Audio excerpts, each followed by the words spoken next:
السلام علیکم ورحمۃ اللہ وبرکاتہ۔ شیخ کو بیٹھے بیٹھے خیال آیا کہ یہ عجیب بات ہے کہ اللہ ہر وقت اپنا احسان جتاتا رہتا ہے۔ کبھی کہتا ہے میں کھلاتا ہوں، میں پلاتا ہوں، اور کبھی کہتا ہے میں ہی رزق فراہم کرتا ہوں۔ اگر ہم کھانا نہ کھائیں تو کوئی طاقت ہمیں کھانے پر مجبور نہیں کر سکتی۔ یہ سوچ کر کھانا کھانا چھوڑ دیا۔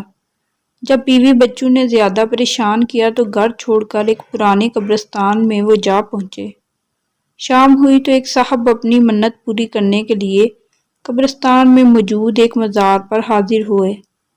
فاتحہ کے بعد انہوں نے شیخ کو بھی تبرک دیا۔ شیخ کے انکار اور اس شخص کے اصرار نے عجیب صورتحال پیدا کر دی۔ وہ شخص یہ سمجھ کر کہ شیخ کوئی دیوانے ہیں، ایک پڑیا میں کچھ لڈو لپیٹے اور ایک جھاڑی کے نیچے رکھ دیے کہ جب اس شخص کے حواس درست ہوں گے تو کھا لے گا۔ آدھی سے زیادہ رات گزر گئی تو قبرستان میں چور داخل ہوئے۔ انہوں نے چوری شدہ مال کی تقسیم شروع کی تو شیخ اٹھ بیٹھے۔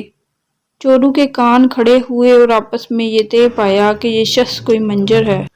انہوں نے جلدی جلدی اپنا مال سمیٹ کر پوٹلی میں باندھ لیا اور شیخ پر سوالات کی بوچھاڑ کر دی۔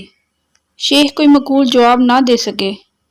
اس تکرار میں چوروں میں سے ایک چور کی نظر جھاڑی کے نیچے رکھی ہوئی پڑیا پر پڑی۔ پڑیا کو کھول کر دیکھا تو اس میں 7 لڈو تھے اور چور بھی اتفاق سے 7 تھے۔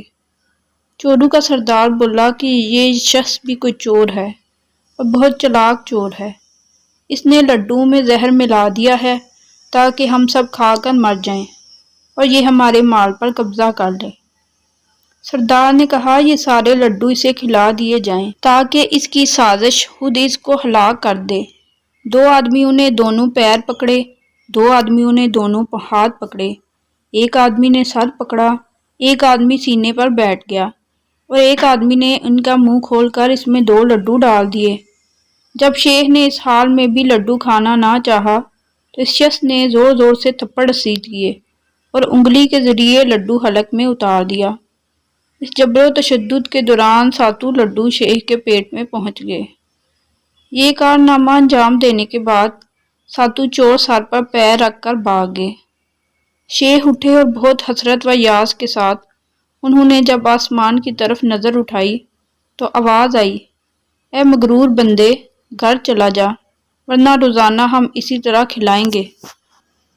ویڈیو اچھی لگی ہے تو لائک اور شیئر کر دیں اور چینل کو سبسکرائب کرنا نہ بھولیں، اور کمنٹ سیکشن میں اپنی رائے کا اظہار ضرور کیا کریں کیونکہ آپ کی رائے ہمارے لیے بہت اہمیت رکھتی ہے۔